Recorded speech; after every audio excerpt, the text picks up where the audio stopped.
Island, hoping for a new beginning. But instead of peace, they found something dark and unseen. A presence that slowly tore their family apart. At night, doors opened on their own. Objects vanished.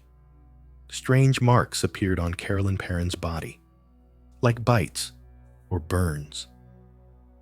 The children heard voices whispering their names, and the youngest, Cindy, spoke of a woman who wanted them all dead. Soon they discovered that the house once belonged to Bathsheba Sherman, a woman the locals believed had practiced witchcraft and sacrificed her own child. The Perron family's real-life haunting became so terrifying that it later inspired James Wan's iconic horror film, The Conjuring. Tonight, you'll hear the truth about the house where evil had a name. Before we begin tonight's story, I'd be grateful if you subscribed. It helps me reach my first 100 followers. There are many more stories waiting to be told. In January 1971, Roger and Carolyn Perron purchased an old farmhouse in Harrisville, Rhode Island. The property, known as the Old Arnold Estate, dated back to 1736 and included more than 8 acres of land. The previous owners assured them that the house only needed minor repairs, though many parts of the structure were clearly deteriorating. The Perron family consisted of 7 members, the parents and their 5 daughters: Andrea, Nancy, Christine, Cindy, and April. They were looking for a peaceful place away from city life, somewhere to start anew. But within days of moving in, they began to notice strange occurrences. The house showed typical signs of its age: creaking floors, thin walls, and drafts. Yet some events couldn't be explained so easily. Objects moved on their own, doors opened even when locked, and several clocks throughout the house stopped at nearly the same time, just after 3 a.m. The family's dog refused to enter the house and often whimpered at the doorway, staring into the dark interior. Over time, Carolyn began waking up with bruises and scratches she couldn't account for. At first, the Perrons dismissed it all as stress and coincidence, a mix of fatigue, humidity, and the quirks of an old building. But as weeks passed, the incidents became more frequent and harder to ignore. Neighbors who heard where they had moved mentioned that the property carried a dark reputation. According to local stories, the land had witnessed numerous tragedies: accidental deaths, suicides, even a rumored murder. However, official records contained only fragmented references, offering no solid explanation. By the end of winter, tension within the family was growing. The children became afraid to be alone, and Carolyn started keeping written notes of every unexplained event, trying to determine whether it was her imagination. She didn't yet know that these first weeks in the farmhouse would mark the beginning of one of the most documented and terrifying hauntings in American history. During the first few weeks in the Harrisville farmhouse, the Perron family tried to adapt to their new surroundings. The house was large, isolated, and filled with the scent of aged wood and damp earth. At first, the sounds at night, the creaking floors, the shifting beams, the occasional thud from the attic, seemed normal for a structure nearly 2 centuries old. But soon, those sounds began to take on patterns. Footsteps echoed in rooms where no one stood. Doors that had been firmly closed were found open in the morning. The family's belongings were moved from one place to another, as if by unseen hands. One morning, Carolyn Perron discovered a small pile of dirt in the middle of the freshly cleaned kitchen floor. She swept it away, but the next day, it was there again, always in the same spot. The children started noticing faint knocks along the walls at night, steady and rhythmic, almost deliberate. When they tried to locate the source, the sound would stop. The family's dog continued to avoid the house. It stayed outside, sleeping near the porch, refusing food when brought indoors. Its behavior seemed to change as soon as it crossed the threshold. Tail low, body tense, eyes fixed on empty corners.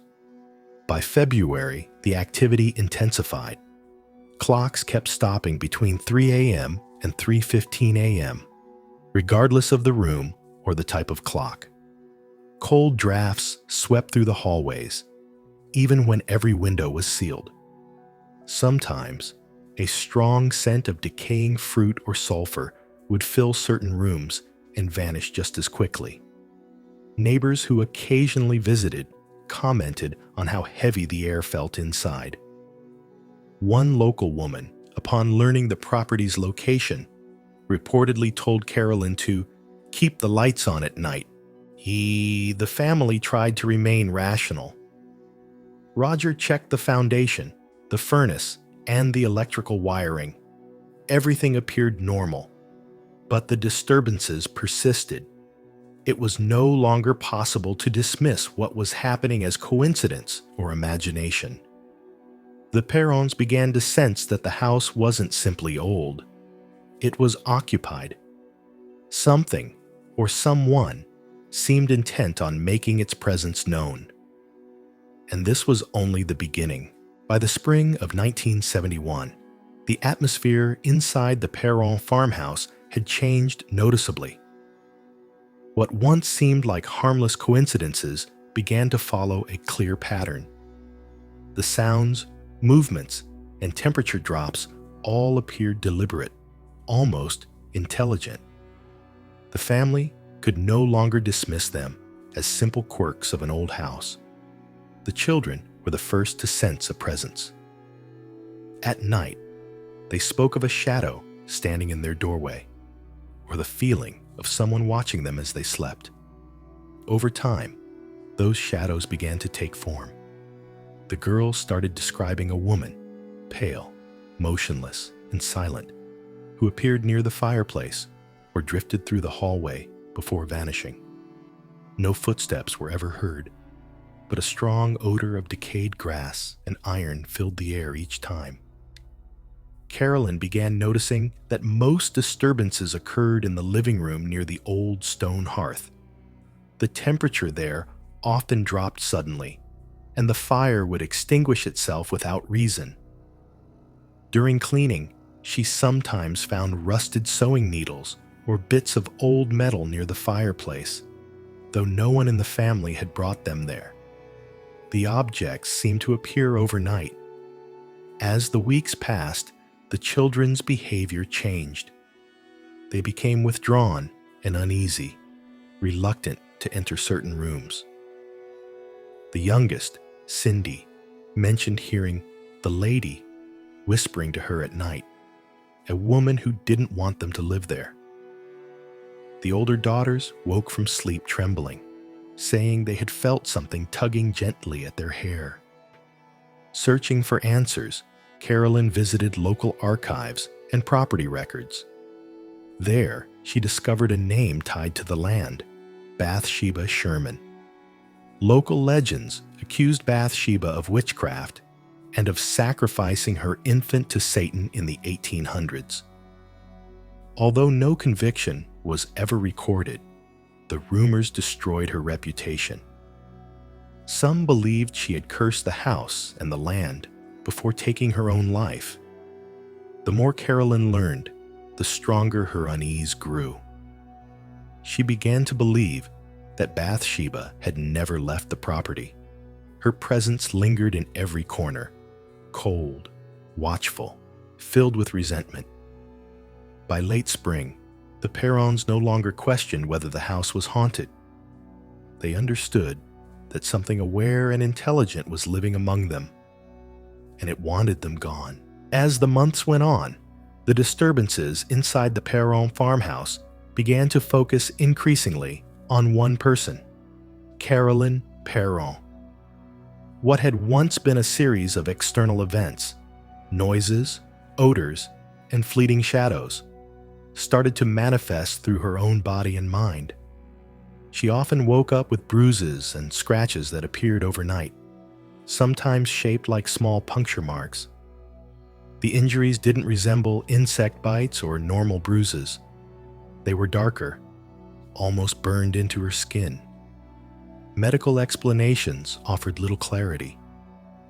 Roger believed the marks might come from housework or accidental contact with old wood, but Carolyn knew the difference between splinters and wounds that felt deliberately inflicted. Her energy began to fade. She complained of constant fatigue and sharp temperature drops that seemed to follow her through the house. Even in summer, she often felt chilled to the bone.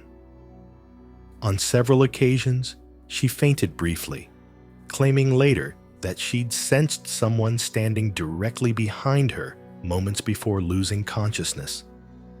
The family noticed her growing isolation. Carolyn spent long hours alone in the living room, staring into the extinguished fireplace or writing notes about each strange occurrence.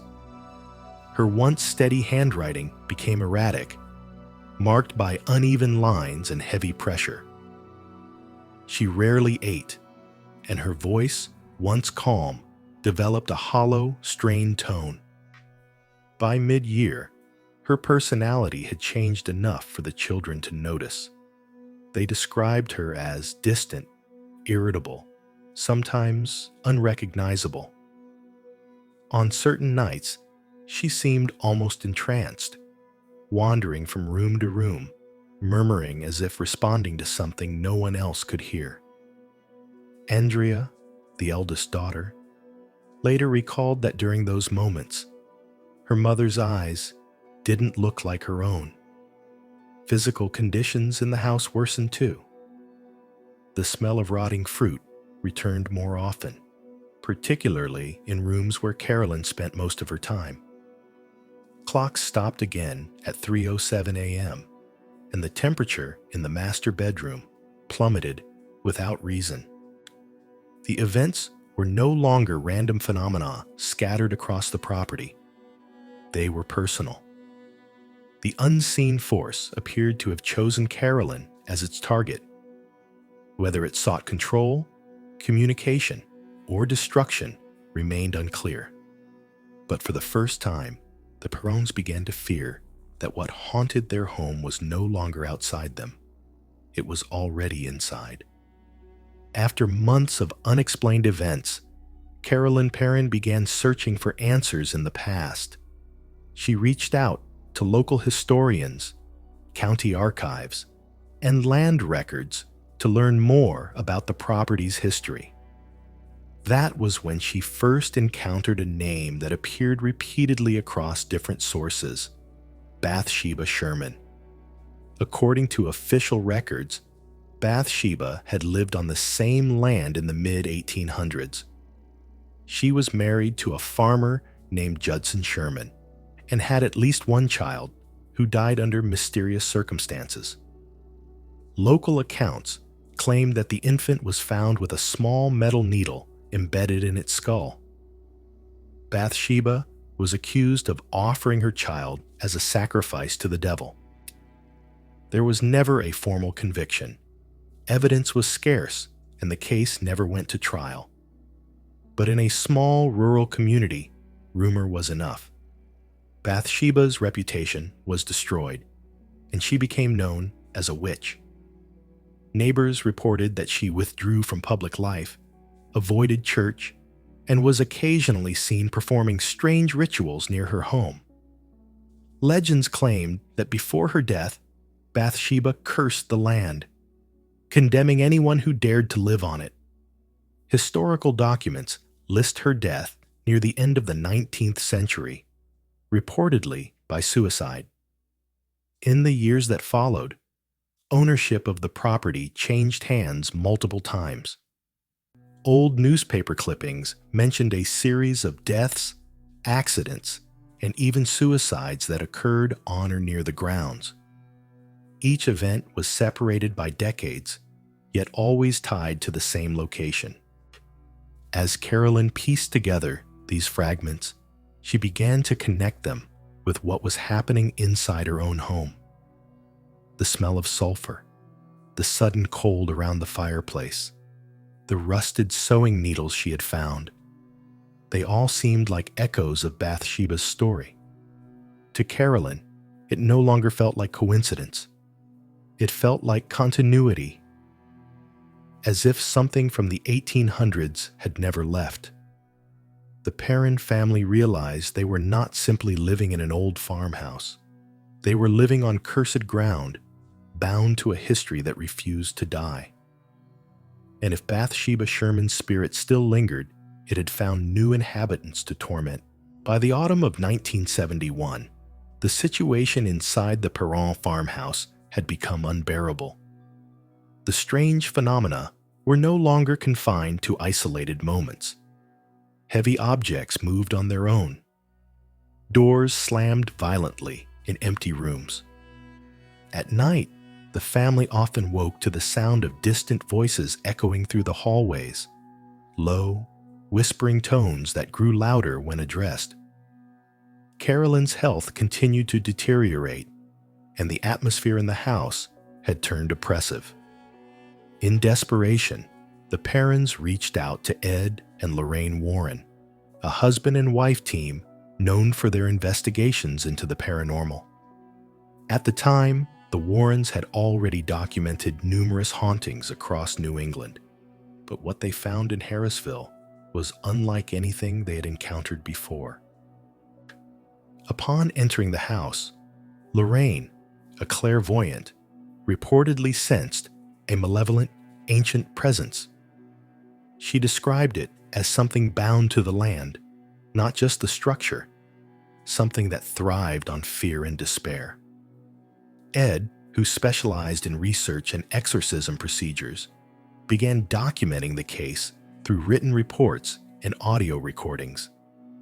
Over several visits, the Warrens conducted interviews with each family member and monitored environmental changes, temperature drops, electromagnetic fluctuations, and unexplained noises. They concluded that multiple entities occupied the home, but one was far stronger than the rest. Lorraine believed this spirit to be Bathsheba Sherman, the same woman Carolyn had discovered in her research. During one session, Carolyn appeared to lose consciousness and began speaking in a deep, unfamiliar voice. Objects in the room shook violently, and a mirror shattered without being touched. The Warrens quickly ended the session, describing it later as a direct confrontation with something inhuman. In their private notes, the Warrens classified the case as one of diabolical oppression, a stage that precedes full possession. They warned the family that the entity's goal was to isolate and destroy them, starting with Carolyn. Despite their warnings, the Perrons could not afford to leave the property. The Warrens promised to continue their investigation, but even they admitted the power within the house was beyond what they could safely control. What had begun as an attempt to document the haunting had now turned into a struggle for survival. One that would test the limits of both faith and reason. After months of investigation and documentation, Ed and Lorraine Warren concluded that the activity inside the Perron farmhouse had escalated beyond what they classified as a simple haunting. They believed the family was facing a case of demonic oppression. The Warrens recommended performing a cleansing ritual, a form of exorcism meant to sever the entity's hold on the house and on Carolyn herself. Although the Catholic Church never formally authorized the rite, the Warrens decided to proceed based on their field experience. Preparations took several days. Roger and the older children were instructed to stay upstairs, while Carolyn, the focus of the attacks, remained under direct observation. The session was held in the basement, the area Lorraine had identified as the epicenter of the disturbance. The space was dark, damp, and smelled of mildew. Candles were placed along the stone walls, along with crucifixes and a Bible. The Warrens began reciting Latin prayers intended to provoke and weaken the spirit. At first, the air was still. Then Carolyn's breathing became labored, and her body began to shake violently. Her voice deepened, producing guttural sounds that did not resemble any known language. Witnesses later reported that the room's temperature dropped suddenly, and all the candles extinguished at once. A low rumbling echoed from the corners of the basement, as if coming from inside the walls. As Ed continued the prayer, furniture started to move. A table overturned, and a chair was thrown against the wall. Carolyn's body lifted slightly from the floor, arching backward in an unnatural position. Lorraine later described her face as distorted, no longer human. The air filled with a deafening scream that seemed to come from multiple directions at once. Terrified, Roger interrupted the ritual, pulling Carolyn away from the center of the room. The Warrens stopped immediately, fearing the entity might turn violent toward anyone present. When the session ended, Carolyn collapsed and fell unconscious. Ed and Lorraine believed they had weakened the spirit, though not eradicated it. For several days afterward, the house fell eerily silent. No doors slammed. No voices were heard. The oppressive atmosphere lifted, leaving behind only exhaustion and uncertainty. But the family could not be sure whether the evil had truly been banished or merely gone dormant. For the Warrens, the case would become one of the most disturbing encounters of their career.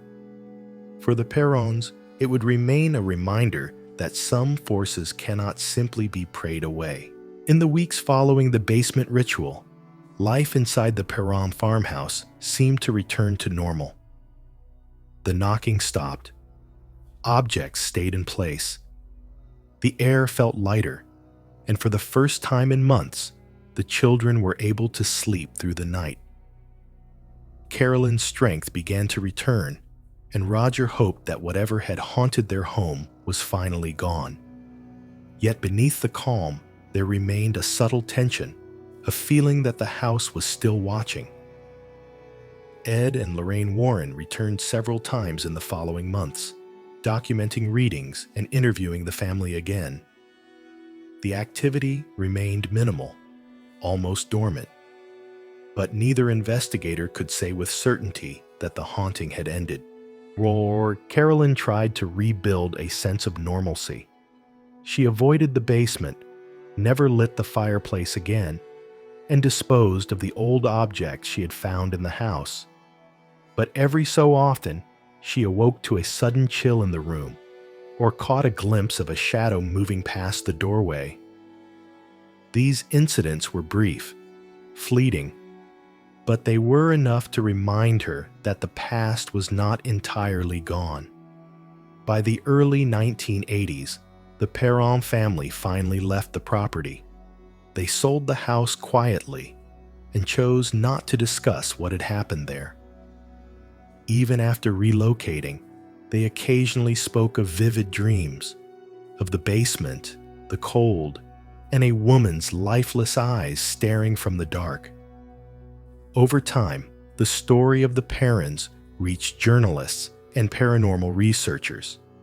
It was documented, debated, and eventually became one of the most studied hauntings in American history.